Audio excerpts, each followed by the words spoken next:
Hey YouTube, welcome back to my channel, or welcome to my channel if this is your first time here. And yes, you read the caption correct.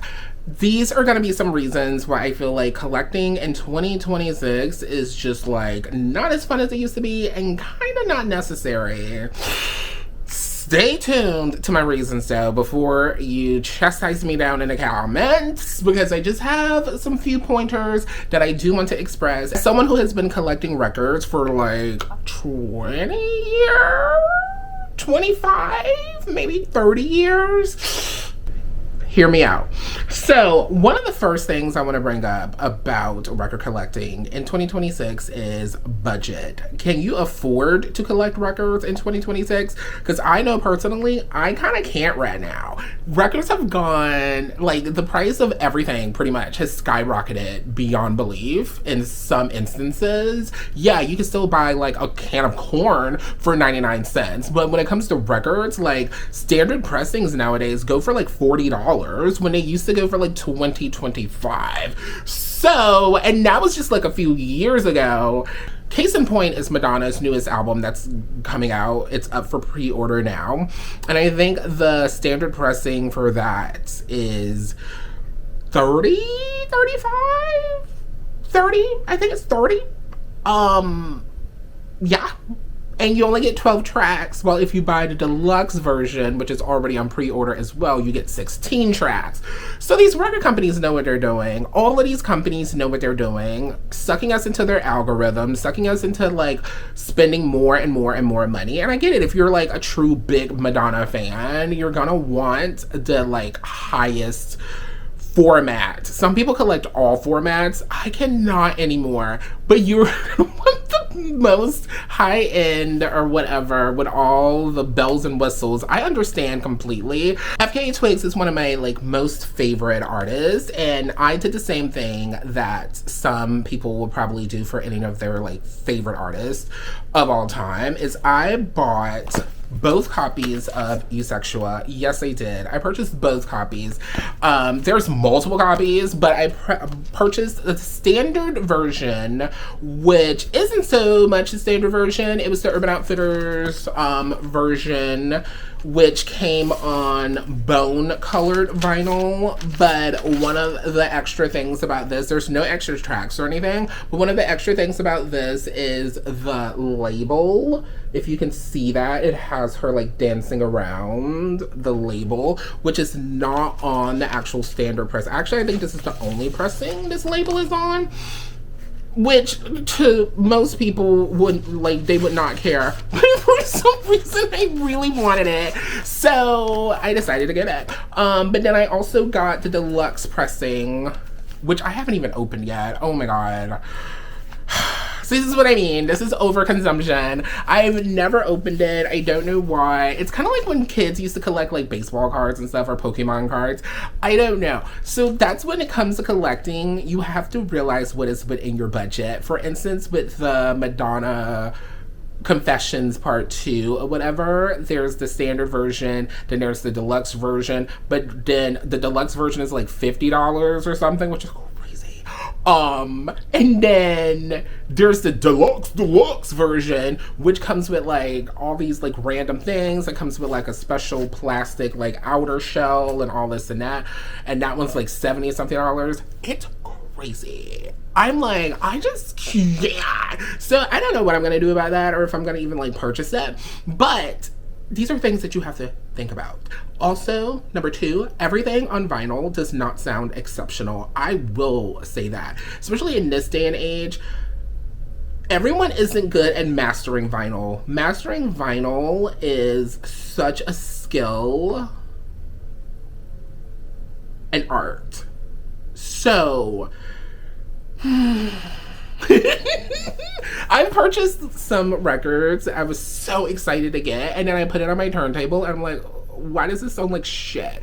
And it could be your turntable, it could be your amplifier, it could be, who knows, it could be your speakers. But if you played one record and it sounds phenomenal, and then you go ahead and you play this other record and it sounds like shit, clearly something's wrong. It could be the plates that were used in the manufacturing plant, because there aren't as many manufacturing plants as there used to be, and quality has gone down in some of these plants because of demand. When you have demand for records like, say, Taylor Swift, who does like 10 colorways of her records because she knows it's going to skyrocket sales, but then you have smaller bands or artists who barely can have their records pressed at quality pressing plants due to that. So these are factors that you have to look into as well. Maybe check Reddit for what people are already saying about the pressing. Discogs is a really good source also, because usually if it's a new record, people will be on there like, this pressing sucks, I had to send it back 12 times. And I'm just like, if you had to send it back 2 or more times, child, that's just how that record's gonna sound. I'm sorry. Like, it's probably the pressing, probably the mastering, and just sorry to tell ya, but literally getting a good record these days is like playing the lottery, or it's gambling, basically. You're gambling with your money. I'm just gonna put it out there. It's the same way with like Labubu's. It's all this overconsumption types of things, and they're all eating our souls. Just kidding. They're eating our pockets, but yeah, if you have the money, good for you. I currently have nearly 2,000 records that I've collected. Yes, nearly 2,000. So, yeah. But keep in mind, I've been collecting for, I don't even know how long, ever since I was a teenager in like the early 90s. I have been collecting records, been obsessed with records. My first record that I purchased with my own money was Tricky's Maxinquai. I'm pretty sure I pronounced that wrong every time, even though it's one of my favorite albums. And Bjork's Army of Me 12-inch. And I still have those records to this day. Those are phenomenal records that I have carried from all of my travels, or moving rather, that I've done over the years in my suitcase, because I never want to lose them. But and that's another thing I have to get into.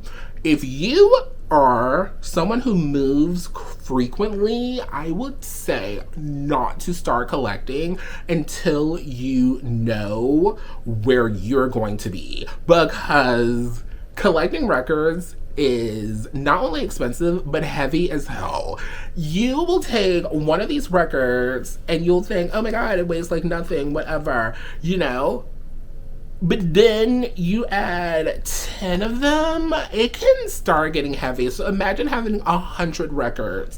It gets so heavy so quick. And I live on a top floor apartment, and sometimes I fear while walking around my apartment, like maybe the weight is being compromised, but actually I'm pretty sure it's not, because all of my record shelves are on the wall and they're organized.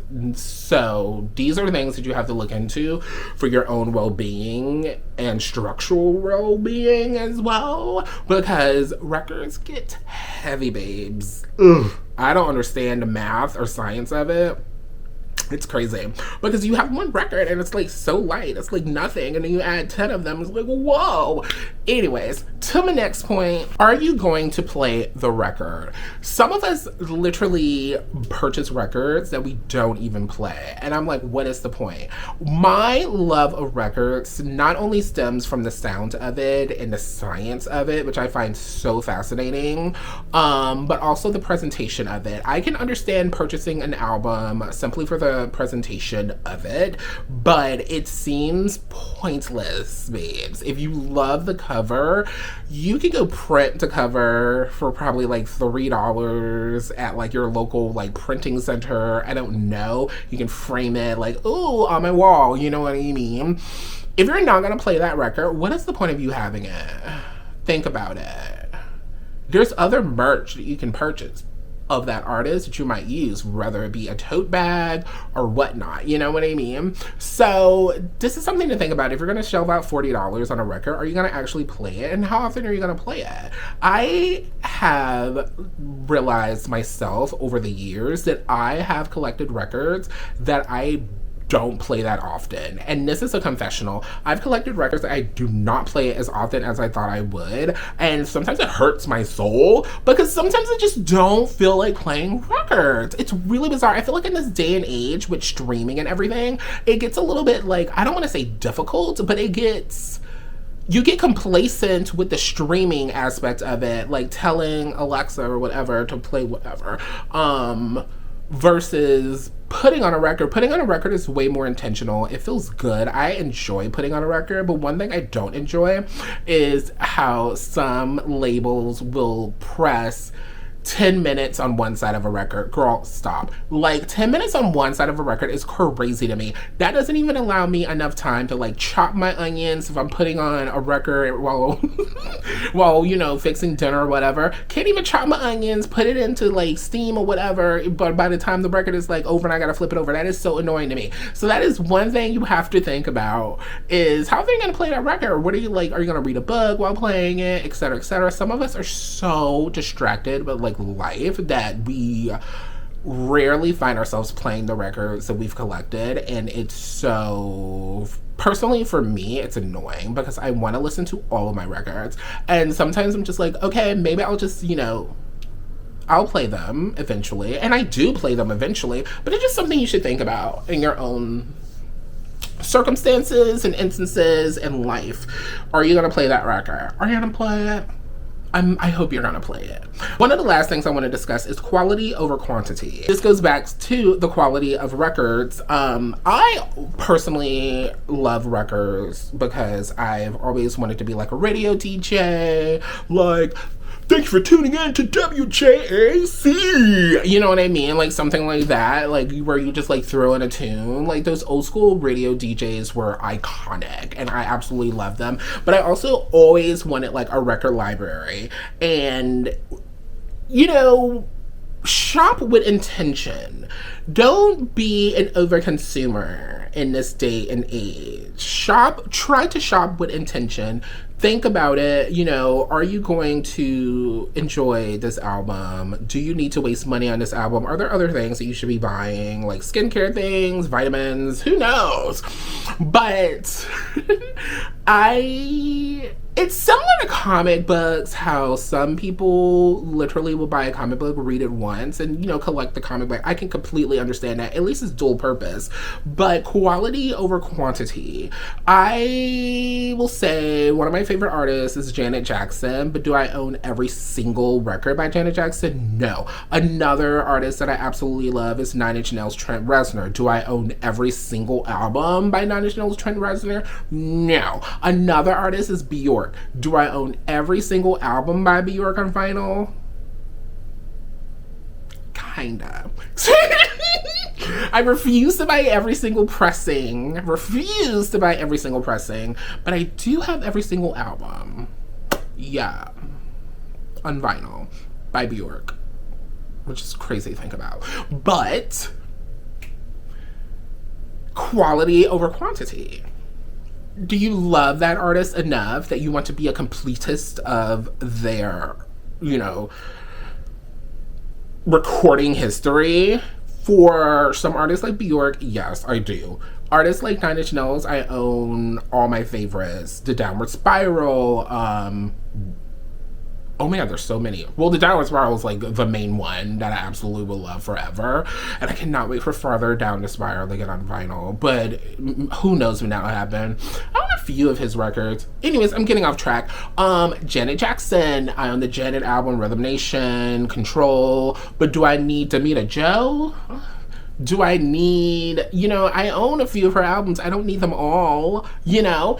Anyways, so definitely think of quality over quantity. Think of the pressing. What are people saying about the pressing? Don't run into buying it immediately just because you see it's on pre-order and you think it's gonna sell out. Like with this, Eusextra. So I'm pretty sure I pre-ordered the Urban Outfitters one because I definitely wanted it on bone vinyl. I knew I wanted that. It was affordable within my price range.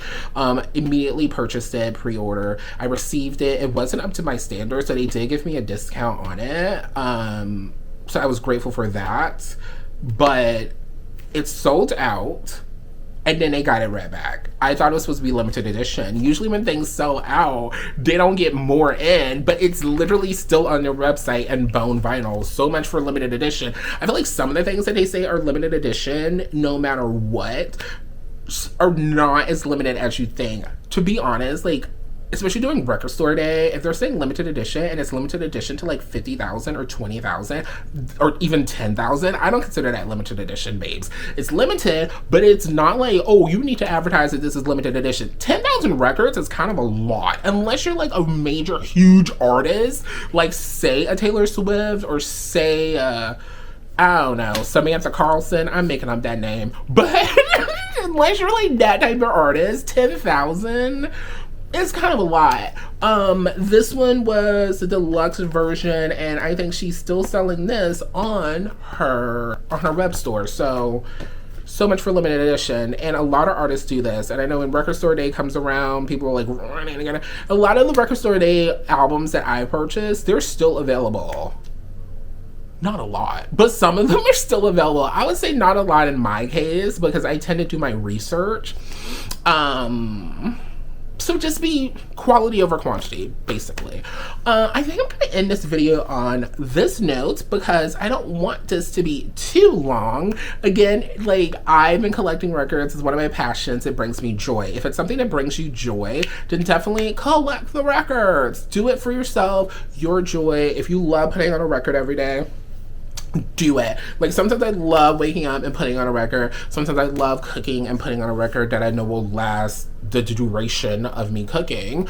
If you're entertaining with friends, put on a record. You know what I mean? Like, there's times to put on a record.